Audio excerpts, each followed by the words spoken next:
Soulforce is the transformative creative energy essential to the greatest works of art. It is what every artist wants to experience in the creative act, and what every audience member wants from our art. Soulforce arises when, instead of struggling against life challenges, you face them from a place of wholeness, aliveness, and connection. Hello, my name is Joseph Arnold. I'm a violinist, Alexander Technique teacher, and director of the Soulforce Arts Institute. And today I'm going to be expanding on this quote from my book and getting into what Soulforce is and how you can tap into this transformative creative energy. Because this is really what the arts are all about. You know, in our society, the arts really get short shrift in many ways. You know, there are lots of arts lovers, of course, who intuitively feel that the arts are somehow profoundly important. And yet, overall in our society, the arts are really considered to be nothing more than a nice hobby, or the creation of luxury items or mere entertainment. But really, the arts are about transformation, the transformation of consciousness, the healing of our souls and our communities, the connection with something larger than our individual selves. And so in this way, art has a function. Not in the sort of utilitarian sense of, that's sort of the common notion of function in our society, but rather it has this transcendent function to heal, inspire, and connect. So Soulforce, that word comes from Mahatma Gandhi's movement to free India from British colonial rule. His word was Sanskrit. In Sanskrit was satyagraha. Satyagraha. Other translations of satyagraha are love insistence, or firmness in pursuit of truth. I like Soulforce because it really quite accurately describes what the creative act can feel like at its best, when there's something pouring forth out of your heart, out of your soul, onto the canvas or into your music or into your character up on stage. And this is really what we want as artists to experience, whether you're a professional artist or a hobbyist. This is what we love about the creative act. It's when that energy is pouring through. We get in the zone, right? And new ideas come, and we might not even be able to tell where this stuff is coming from. It doesn't really seem to come from you as your separate ego self. Rather, it seems to come from somewhere beyond you. Something that you're obviously connected to and yet is larger than your individual self. It feels really good, right? And yet, there are so many forces in our society that block our soul force. And these forces find expression in the arts world and in how we learn our artistic forms, how we teach, how we create, how we perform, how we make a living.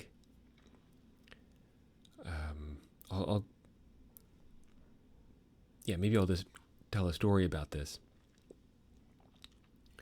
So I remember early on in my Alexander Technique training, I was taking a class on the Alexander Technique, and I brought my violin to the class because this is the kind of thing that you do.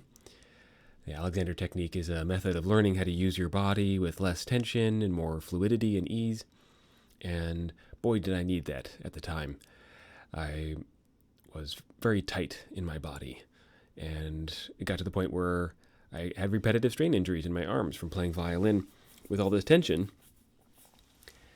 and for many hours a day. And the Alexander Technique, I remember in one of these classes where I was playing a piece and my teacher was working with me. The Alexander Technique involves this hands-on work, this very gentle hands-on work to help guide your body into a state of freedom. And my teacher was helping me while I was playing violin. And there came this moment while I was playing my piece where something let go, like my whole body let go. It felt amazing. Like, here is the freedom I was always looking for, but it also felt very unfamiliar. Almost like stepping off into space, standing on the edge of a building or a cliff, and then stepping off the edge and finding that I can float.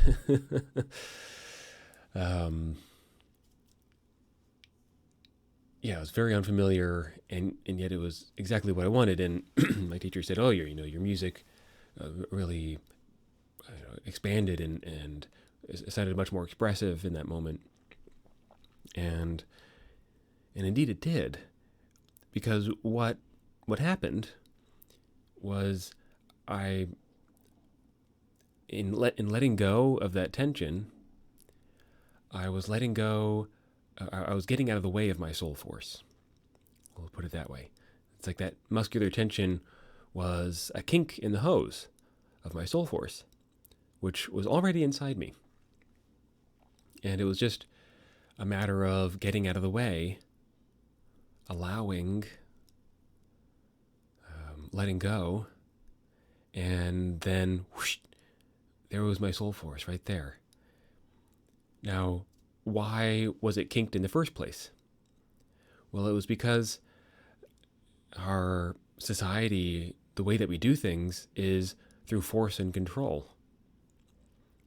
This comes even from the Newtonian mechanics, Isaac Newton's laws of physics, where something at rest stays at rest until you exert a force onto it. Things don't get done unless you make them happen. Now, this is just an idea. This is just a concept. And it's a useful concept in certain circumstances, but think about it. There's nothing in this universe that actually is ever at rest. Everything's always moving. The only constant is change. So why do we think of ourselves as these static entities? Why do we think of the things around us as these static entities upon which we must exert force, tension, effort?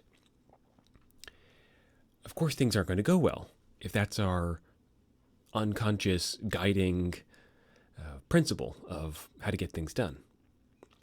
And so this is where all the tension was coming from. I viewed my violin as something at rest that I needed to exert my effort upon. And of course, this isn't in alignment with how the universe actually works. So I had all these injuries in my arms, like terrible pain. But the Alexander Technique helped me understand that my body was always in motion, and that fluid, easeful motion is really what my body was designed for. And so this gets to this part of the quote that I read earlier. Like, how do we face life's challenges? Well, in our society, we face them through force, by using more effort, or by exerting more control over the outcome. But this causes a lot of problems, like basically all the problems in our society and in our bodies, and our health and the climate change even. Like, they're all related. they're all a result of some extent of this dynamic that I'm talking about. But when I started playing violin, more from a place of wholeness, like thinking about my whole body and not just my arms, thinking about the flow of my body, the flow of music, like getting out of the way of the flow of music, like tapping more into the aliveness inside me as a method of playing, then things went a lot better. My pain went away, my musical expressivity was heightened, I had a lot more fun. So now I've been teaching this for many years, the Alexander technique, and developing these ideas, and I've seen this time and again in my violin students, even the little ones, and in my Alexander technique students, people who come to me usually for injuries sustained while playing music that are kind of similar to my own. And so today, I guess to wrap up, I'll share something practical with you around all of this. So how to face your own challenges, creative challenges, from a place of wholeness, aliveness, and connection, and thereby channel your soul force. So first, think back to a creative challenge that you've recently faced. It could be learning a difficult passage, or trying to memorize something, or learning a new technique, or trying to get the right kind of sound, or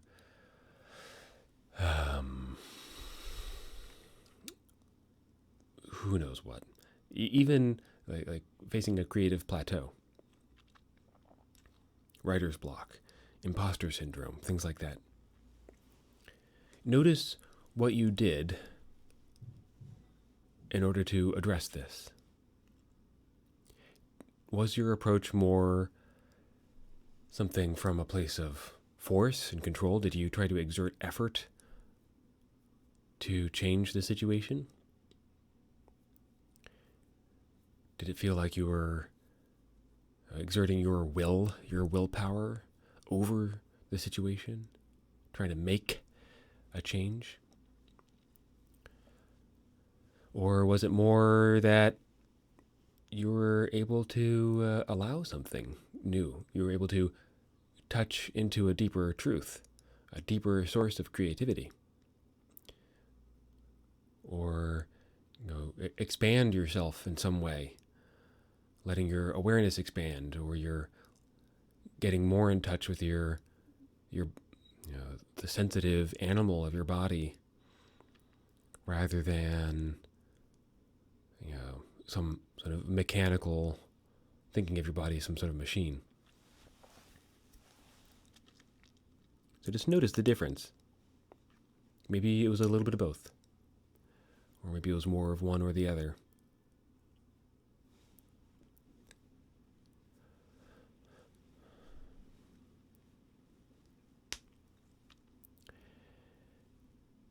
And now we face kind of a paradox, because in a sense, I am suggesting a kind of change that you can make in your creative life.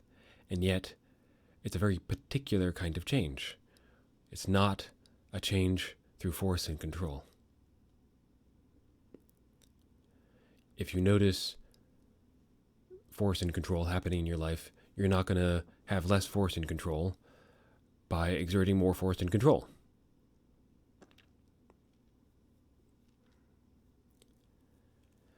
The thing to do instead is to notice these moments when you're using more effort than you'd like, when you're attached, like rigidly attached to a particular outcome.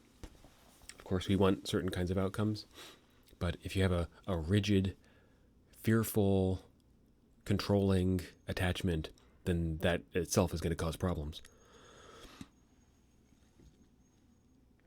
So you just notice those times, and then you pause. Pause and you sort of let awareness of this issue soak into your awareness. Soak into your awareness, soak into your being. You don't try to change it right off the bat. because the only reason that it stays in place is that you're not really aware of what's happening. You're so used to force and control, perhaps, that it's become entirely familiar. And with something that's so familiar, you don't even notice it, well, you can't change it. So the first step is always to pause. Pause and notice. Oh, I'm getting too tight.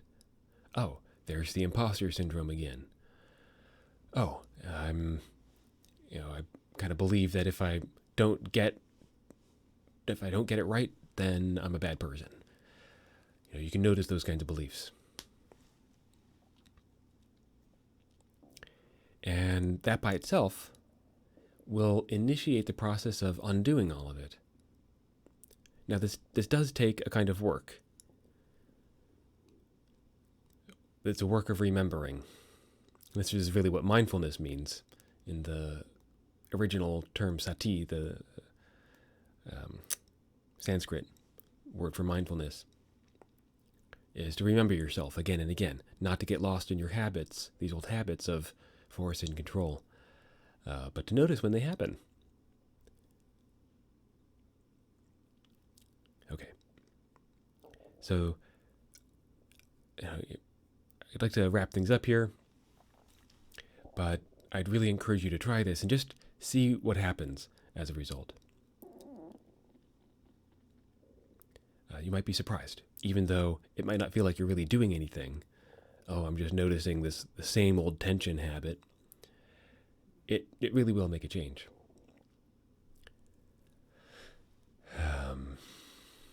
Okay. So I hope you found that intriguing and helpful and perhaps even a little bit confusing. These issues are very complex and kind of mysterious, and there's so many layers to them. So there aren't like easy 1, 2, 3 answers. But we can gain clarity over time by exploring them deeply and being honest with ourselves about what we're noticing and sort of following the golden thread of our soul force. What really calls to you? What are you really curious about? What wants to come through you? You can trust that'll lead you to where you want to go. Okay. So if you want a little boost in connecting with your own soul force, you can go to my website, soulforcearts.com, and check out the Soulforce Arts Starter Kit by signing up for the newsletter. You can get that for free. That involves or includes a 30-minute webinar, presentation, and lots of other bonus material that will help you connect with your soul force in whatever area of your artistic life that you're curious about. And if you want some hands-on guidance, you can reach out to me via my the Soulforce Arts Institute website, and we can schedule private lessons.